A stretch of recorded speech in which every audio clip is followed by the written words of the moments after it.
नमस्कार दोस्तों, स्वागत है आप सभी का हमारे YouTube चैनल स्टडी विद नवीन शर्मा में। इस वीडियो में हम डिस्कस करने वाले हैं पॉलिटी। ये पॉलिटी का घटना चक्र है, पूर्वावलोकन का अतिरिक्तांक जो कि पॉइंटर है, तो इसको डिस्कस करेंगे। ये इस क्रम का तीसरा वीडियो है।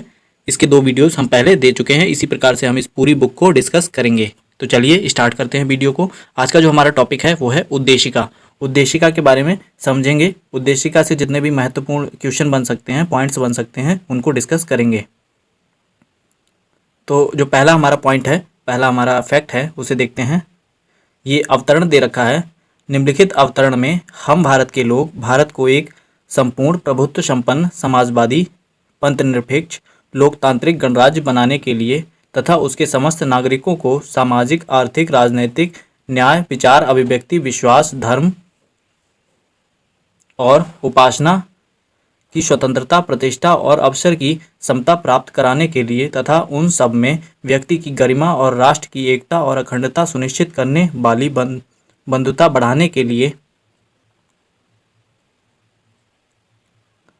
दृढ़ संकल्प होकर अपनी इस संविधान सभा में आज इतनी डेट को एतद द्वारा इस संविधान को अंगीकृत अधिनियमित और आत्मार्पित करते हैं। तो ये जो उद्देशिका है, इसको कब लागू किया गया था, कब संविधान को आत्मार्पित किया गया था? तो ये 26 नवंबर 1949 को इसे अंगीकृत और आत्मार्पित किया गया था। ठीक है, जो हमारा संविधान है। तो संविधान की जो अभी हमने पढ़ी वो पूरी क्या थी? उद्देशिका थी। ठीक है, संविधान की आत्मा कहलाती है।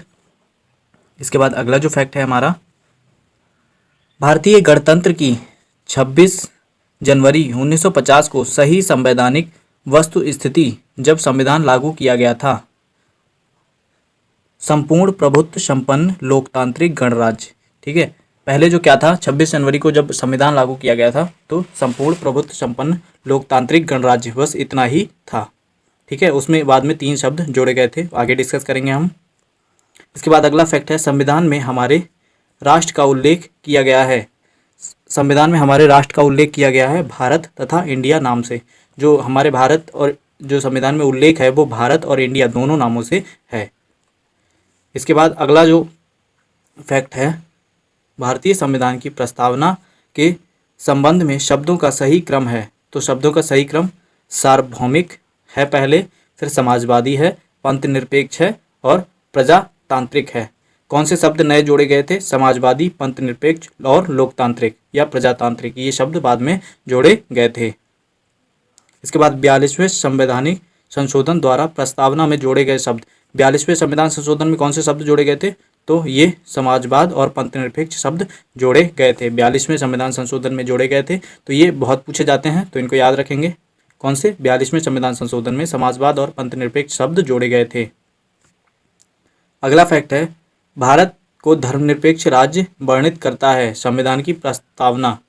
भारत को धर्मनिरपेक्ष कौन बताता है? संविधान की प्रस्तावना में दिया गया है कि भारत धर्मनिरपेक्ष है, किसी एक धर्म को वरीयता नहीं देता है।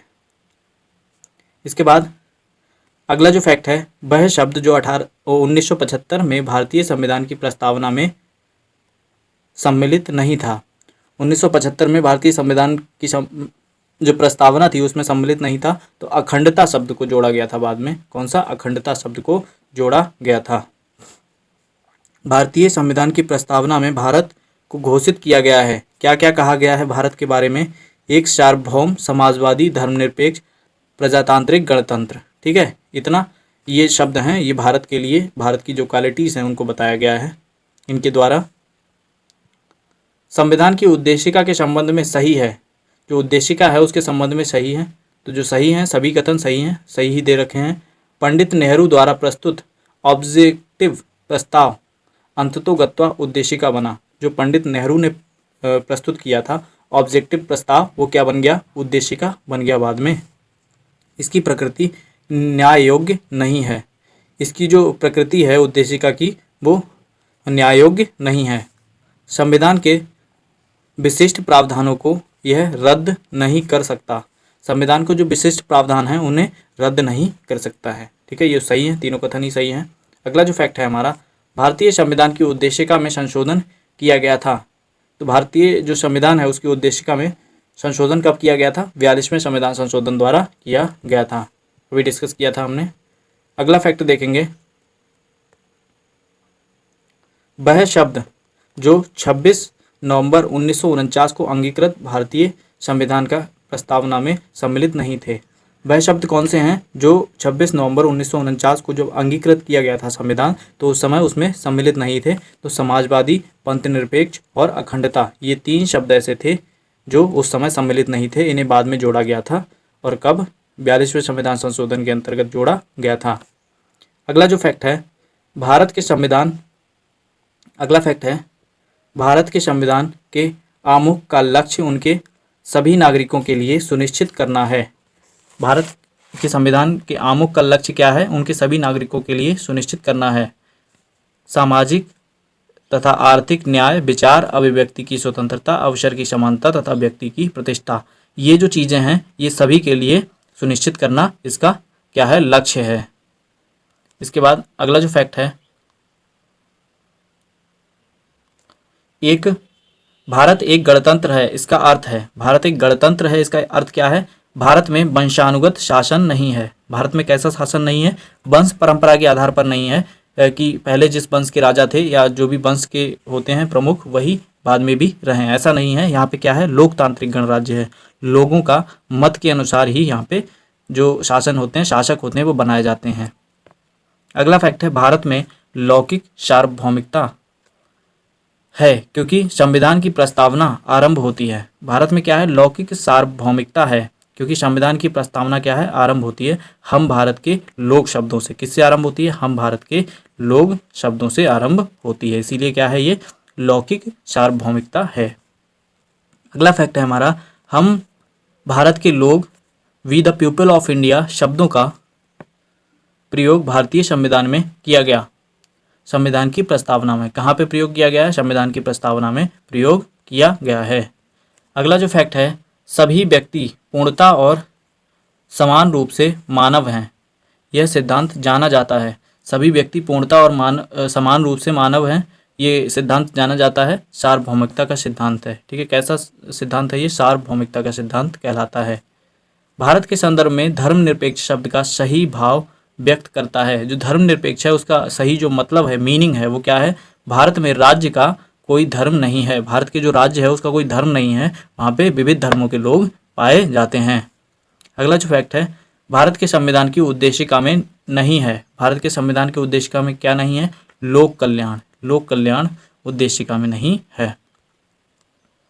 इसके बाद अगला जो फैक्ट है, भारतीय संविधान की प्रस्तावना में वर्णन नहीं है। किसका वर्णन नहीं है? आर्थिक स्वतंत्रता का। जो आर्थिक स्वतंत्रता है उसका वर्णन भारतीय संविधान में नहीं किया गया है। अगला फैक्ट है, भारतीय संविधान की प्रस्तावना में उल्लिखित नहीं है। क्या, किसका उल्लेख नहीं किया गया है? धार्मिक न्याय का। धार्मिक न्याय का उल्लेख भारतीय संविधान की प्रस्तावना में नहीं किया गया है। इसके बाद जो अगला फैक्ट है हमारा, संविधान की प्रस्तावना के बारे में कथन सही हैं। कौन से कथन सही हैं?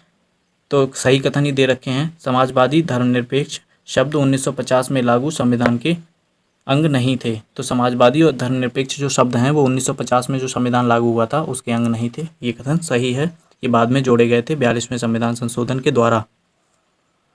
अगला फैक्ट है, संविधान का वह भाग जो उसकी आत्मा कहलाता है, तो उद्देशिका को ही संविधान की आत्मा कहते हैं। किसे? उद्देशिका को संविधान की आत्मा कहते हैं। अगला फैक्ट, भारतीय संविधान की प्रस्तावना को हमारे संप्रभु प्रजातांत्रिक गणतंत्र की जन्म कुंडली कहा जाता है। कहा, किसने कहा था? भारतीय संविधान की जो प्रस्तावना है हमारे संप्रभु प्रजातांत्रिक गणतंत्र की जन्म कुंडली किसने कहा? ये के.एम. मुंशी ने कहा था इसे जन्म कुंडली। इसके बाद अगला जो फैक्ट है, भारत को एक पवित्र दस्तावेज कहा है।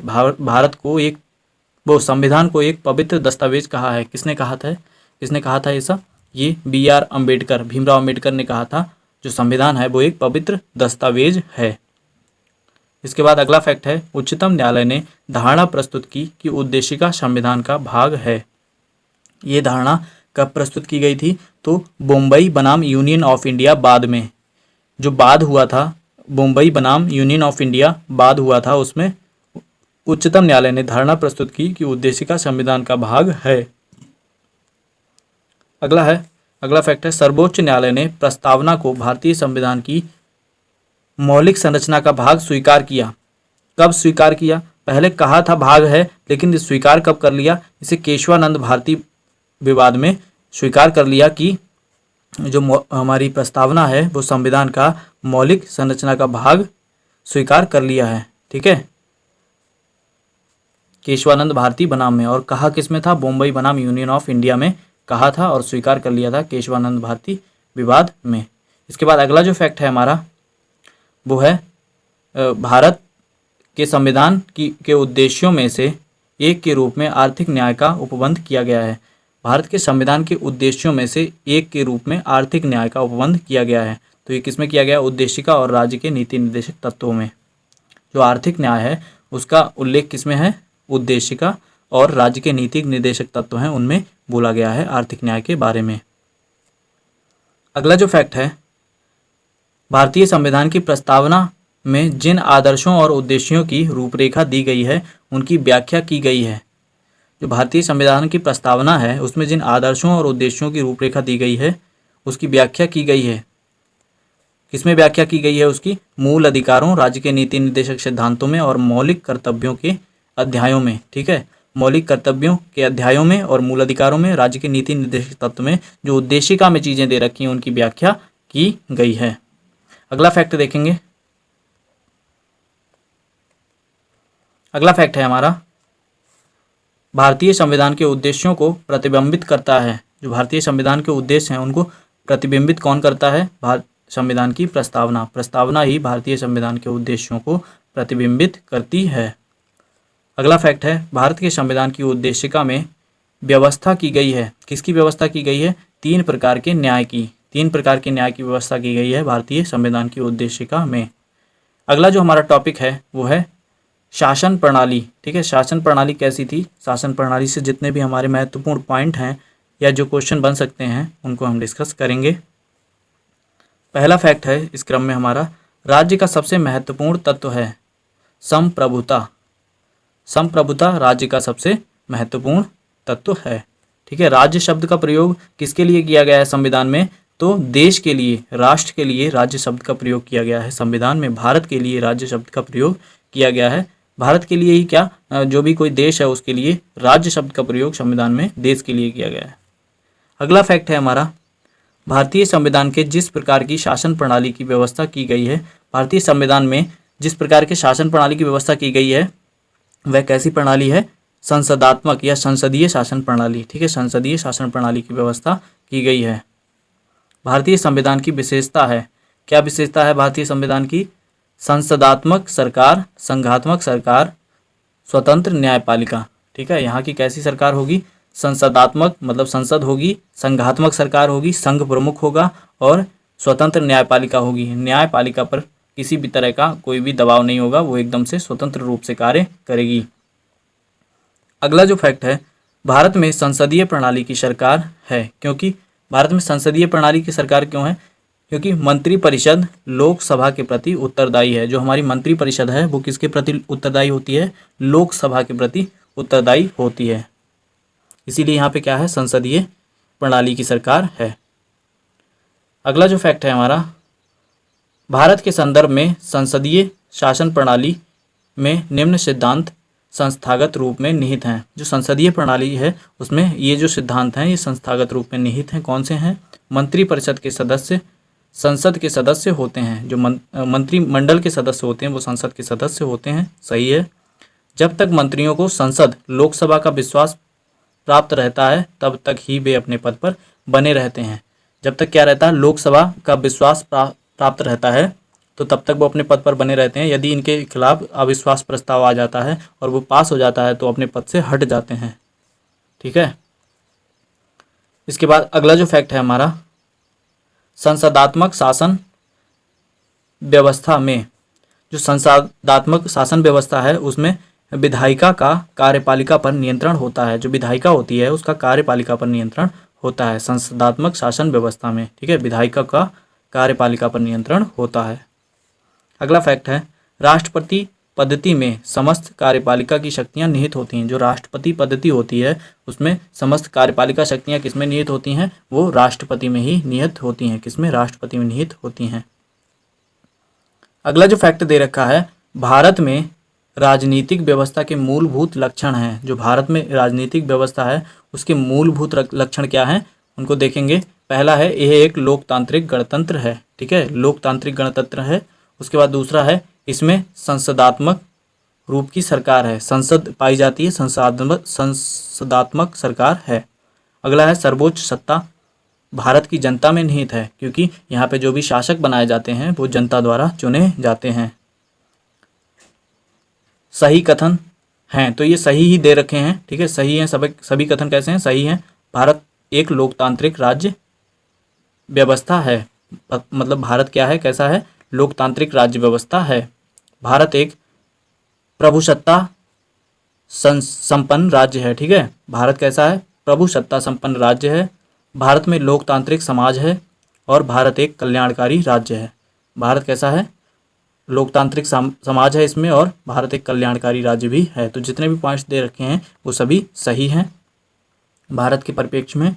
इसके बाद अगला जो फैक्ट है हमारा, भारतीय राजतंत्र की विशेषता है। भारत का जो राजतंत्र है उसकी विशेषता क्या है, एक संविधान, संगत सरकार, लोकतांत्रिक सरकार, विधि का शासन। क्या है, एक संविधान होगा, संगत सरकार और लोकतांत्रिक सरकार होगी और विधि का शासन होगा, मतलब जो शासन चलेगा वो जो नियम कानून बनाए जाएंगे उन्हीं के द्वारा चलेगा। अगला फैक्ट है कल्याणकारी राज्य का उद्देश्य है। जो कल्याणकारी राज्य होता है उसका उद्देश्य क्या है इस शब्द का, तो अधिकतम जनसंख्या का अधिकतम कल्याण सुनिश्चित करना। कल्याणकारी राज्य का मतलब होता है अधिकतम संख्या का अधिकतम कल्याण सुनिश्चित करना ही कल्याणकारी राज्य कहलाता है। अगला फैक्ट है भारतीय संविधान का दर्शन है। भारतीय संविधान का दर्शन क्या कहलाता है, कल्याणकारी राज्य, समाजवादी राज्य, राजनीतिक समानता, ठीक है, राजनीतिक समानता होनी चाहिए, समाजवादी राज्य होना चाहिए और कल्याणकारी राज्य की स्थापना होनी चाहिए। तो ये भारतीय संविधान का दर्शन कहलाता है। इसके बाद अगला जो फैक्ट है हमारा, भारत में राजनीतिक सत्ता का प्रमुख स्रोत है। भारत में जो राजनीतिक सत्ता है उसका प्रमुख स्रोत क्या है, जनता, जनता उसका प्रमुख स्रोत है। इसके बाद अगला फैक्ट है अध्यक्षात्मक शासन प्रणाली का आधारभूत तत्व है। जो अध्यक्षात्मक शासन प्रणाली है उसका आधारभूत तत्व क्या है, एकल कार्यपालिका, ठीक है, एकल कार्यपालिका इसका आधारभूत तत्व है। इसके बाद अगला जो फैक्ट है हमारा, भारत में प्रजातंत्र इस तथ्य पर आधारित है। किस तथ्य पर आधारित है, जनता को सरकारों को चुनना तथा बदलने का अधिकार प्राप्त है। जनता को क्या है, सरकार को चुनने का अधिकार और उसे बदलने का अधिकार किसे प्राप्त है, जनता को ही प्राप्त है। इसके बाद भारत का संविधान परिसंघीय विनिर्धारित होता है, ठीक है, विनिर्धारित होता है। भारत का संविधान क्या है, परिसंघीय विनिर्धारित होता है केंद्र और राज्यों के बीच शक्तियों का वितरण से। जो केंद्र और राज्यों के बीच है वो शक्तियों का वितरण होता है। यहाँ पे कुछ शक्तियाँ केंद्र के हाथ में होती हैं और कुछ राज्य के हाथ में होती हैं, तो इसी के विनिर्धारण से संबंधित है। इसके बाद अगला जो है भारतीय संविधान है अंशतः कठोर और अंशतः लचीला, ठीक है, ये कठोर और लचीला का समन्वय है, ठीक है। भारतीय संविधान कैसा है, कहीं पे कठोर भी है और कहीं पे लचीला भी है। अगला फैक्ट है भारत की संसदीय शासन प्रणाली एवं ब्रिटेन की संसदीय शासन प्रणाली में अंतर है न्यायिक समीक्षा का। जो न्यायिक समीक्षा का अंतर है वो दोनों की शासन प्रणाली में अंतर है, बाकी सेम है। अगला फैक्ट है, अगला हमें कथन दे रखे हैं, कथन और कारण दे रखे हैं। कथन है हमारा भारत के संविधान में एक संघीय प्रणाली का प्रावधान है, सही है। उसमें एक बहुत शक्तिशाली केंद्र की रचना की गई है, तो इसमें एक बहुत शक्तिशाली केंद्र की रचना की गई है, दोनों सही हैं। और जो आर है हमारा, जो हमारा कारण है वो ए का सही स्पष्टीकरण नहीं है, ठीक है। क्या दे रखा है ऊपर, भारत के संविधान में एक संघीय प्रणाली का प्रावधान है, ये सही है। उसमें एक बहुत शक्तिशाली केंद्र की रचना की गई है, तो शक्तिशाली केंद्र की रचना से ये बात स्पष्ट नहीं होती है कि जो संघीय शासन प्रणाली है भारत में, तो इसका स्पष्टीकरण नहीं है, लेकिन दोनों कथन कैसे हैं, सही हैं। अगला जो फैक्ट है हमारा, भारत के संविधान का संघीय लक्षण है। भारत का जो संविधान है उसका संघीय लक्षण क्या है, केंद्र तथा राज्यों के बीच शक्ति का बंटवारा, पूर्ण रूप से लिखित संविधान और स्वतंत्र न्यायपालिका। केंद्र राज्य के बीच जो शक्ति का बंटवारा है वो पूर्ण रूप से लिखित संविधान और स्वतंत्र न्यायपालिका, ये भारत के संविधान के संघीय लक्षण कहलाते हैं। इसके बाद अगला फैक्ट है हमारा, भारतीय संघीय व्यवस्था में एकात्मक तत्व है। भारतीय संघीय व्यवस्था जो है उसमें एकात्मक तत्व है। राज्यपालों की नियुक्ति, राज्यसभा में असमान प्रतिनिधित्व, अखिल भारतीय सेवाएं, ये क्या है? भारतीय संविधान व्यवस्था में एकात्मक तत्व हैं। इसके बाद अगला जो फैक्ट है, भारत में संघीय व्यवस्था से संबंधित सही कथन है। भारत की जो संघीय व्यवस्था है उससे संबंधित सही कथन कौन से हैं? संविधान शासन की मूल संरचना के लिए एक संघीय व्यवस्था की प्रस्तावना करता है तथा एकात्मक झुकाव का उसमें सशक्त मिश्रण है। भारत में जो संघीय व्यवस्था है उससे संबंधित ये सही कथन है, जो संविधान शासन की मूल संरचना है के लिए एक संघीय व्यवस्था करता है, व्यवस्था की प्रस्तावना करता है तथा एकात्मक झुकाव का उसमें सशक्त मिश्रण है। ठीक है, ये सही है कथन। इसके बाद अगला जो हमारा दे रखा है, कथन दे रखा है और कारण दे रखा है। तो कथन क्या है? भारत का राष्ट्रपति परोक्षता निर्वाचित होता है, प्रत्यक्ष रूप से निर्वाचित नहीं होता है, परोक्ष रूप से निर्वाचित होता है। इसके बाद दूसरा कारण दे रखा है, भारत में संसदीय प्रणाली को गणतंत्रवाद के साथ जोड़ा गया है। ठीक है, तो ये दूसरा भी सही है, भारत में जो संसदीय प्रणाली है उसको गणतंत्रवाद के साथ जोड़ा गया है। और ऊपर वाला भी सही है, भारत का जो राष्ट्रपति है उसका चुनाव प्रत्यक्ष रूप से नहीं होता है, अप्रत्यक्ष रूप से होता है, मतलब परोक्षता होता है, जनता द्वारा सीधे नहीं चुना जाता है, अप्रत्यक्ष रूप से चुना जाता है। उसमें संसद के जो निर्वाचित सदस्य होते हैं, लोकसभा और राज्यसभा के, वो सदस्य भाग लेते हैं और जो हमारे होते हैं मनोनीत सदस्य वो भाग नहीं लेते हैं राष्ट्रपति के चुनाव में। ठीक है, तो ये दोनों सही है और इसका स्पष्टीकरण भी है, कारण जो आर दे रखा है वो सही स्पष्टीकरण है। नीचे भी कथन दे रखा है और कारण दे रखा है। तो कथन, राजनीतिक दल लोकतंत्र के जीवन रत्न हैं। ठीक है, जो राजनीतिक दल हैं वो लोकतंत्र के जीवन रत्न हैं। उसके बाद अगला है, कारण दे रखा है, लोग खराब शासन के लिए सामान्यतः राजनीतिक दलों को कोसते हैं। जो खराब शासन होता है उसके लिए किसको? राजनीतिक दलों को कोसते हैं। तो ये दोनों ही सही हैं और जो इस आर है वो सही स्पष्टीकरण है। ठीक है, आर सही स्पष्टीकरण है ए का। इसके बाद अगला जो है, अगले भी कथन और कारण दे रखे हैं। कथन पढ़ेंगे, भारत में संघवादिता व्यवहारिक नहीं है। जो संघवादिता है वो व्यवहारिक नहीं है।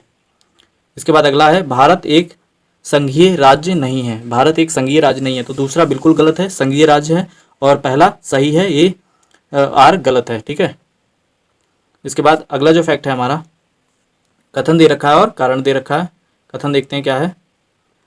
भारत की संघात्मक संरचना का मुख्य उद्देश्य इसकी बहुआयामी विविधताओं में से एक राष्ट्र का निर्माण करना और राष्ट्रीय एकता को संरक्षित रखना है। ठीक है, जो भारत की संघात्मक संरचना का मुख्य उद्देश्य क्या है?